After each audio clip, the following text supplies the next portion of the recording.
Hi, I'm Lila Bichon. I'm Dana St. Clair. This is my mom. It's my daughter.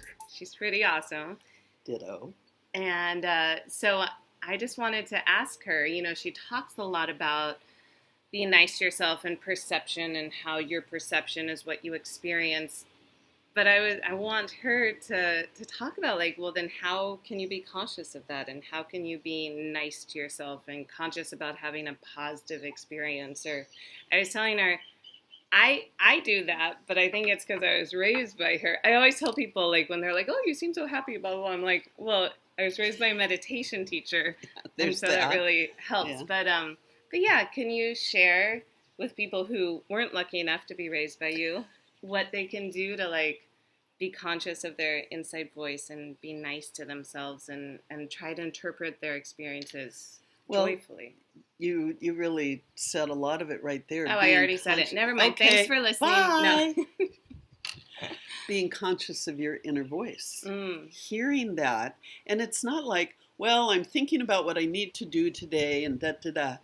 It's the voice kind of beneath that. It's a constant mantra of yuck for the most part. And if you consciously take the time to listen not only to what you say to yourself, your inner dialogue, but the tone of voice you use. Inside your head. Outside your head too.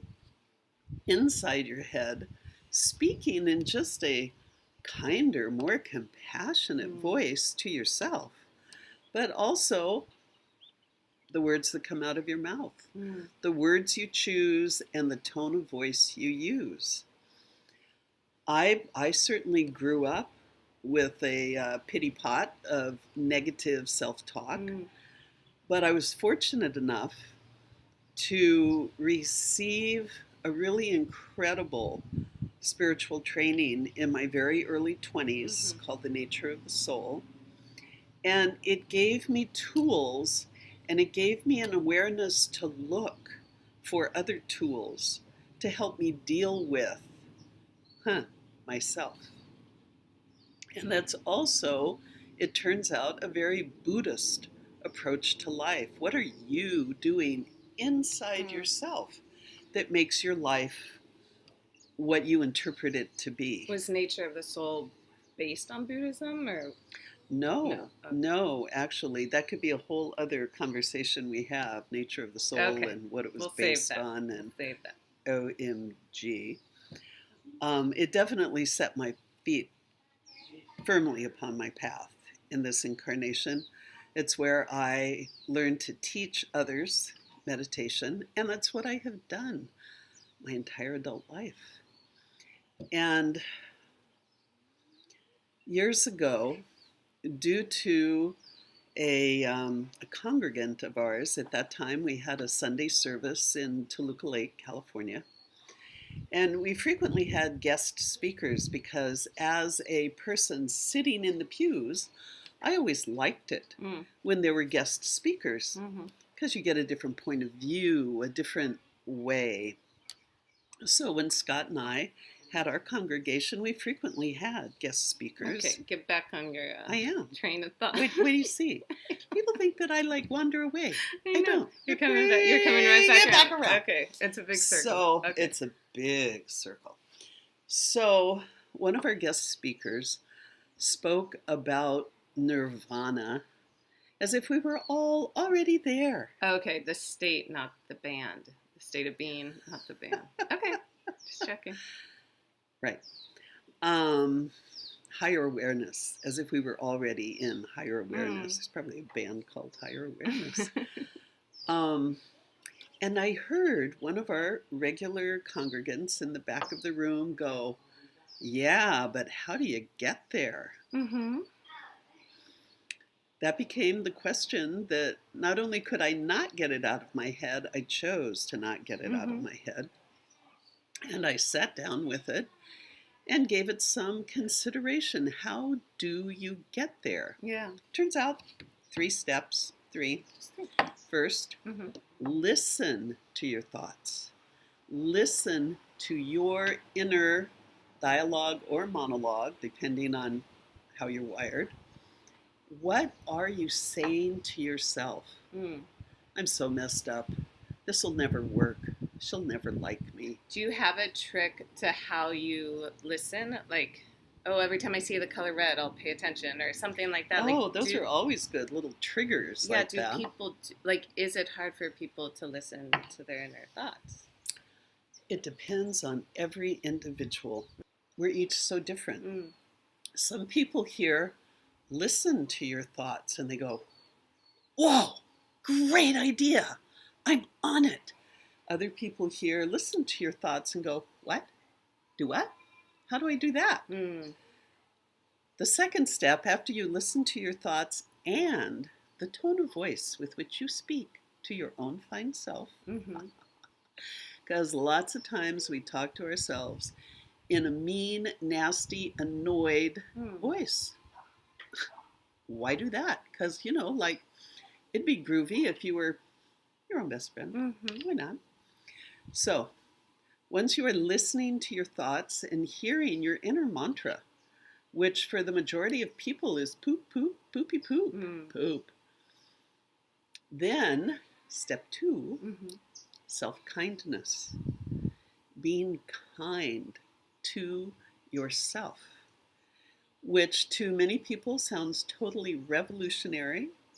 It is, in fact, evolutionary, because when you are compassionate and kind to yourself, oh, what do you know? You turn out being compassionate and kind to other people. So step 1, listen to your thoughts. Step 2, self-kindness. Step 3, appreciation. I am so lucky. I am so grateful. It was in the later 80s that I began reading places and hearing, be grateful. Before you go to sleep at night, think of 3 things you're grateful for. My kids, the sunset, an insight that I had. What I found out, and I did not expect this, I found out that the more I was grateful for things in my life, the more things showed up in my life to be grateful for. Whoa. That was good. That was like, oh, who knew? Yeah. Appreciation brings you full circle. When you appreciate, you open the door to this moment, to what can happen, instead of being fixated on the poo. All the things that I'm angry about and bitter about and frustrated about and annoyed about in that list, and your fixation with all those things can go on for your entire incarnation. Why? Why? You live inside yourself. Make it a friendly, kind, compassionate inner terrain. Life is good. Life is good. And we can be good to each other, our children, our family, our fellow humans, the teller at the bank, the checkout clerk at the grocery store. Be kind. Be kind. I've said for a long time, show up, engage, be kind. I love that. Show up, engage, be kind. Yeah, there's another word for engage. I can't think of it right now. Get stuff done. But, okay, so you pay attention to what you're saying and how you're saying it. How you're talking to yourself.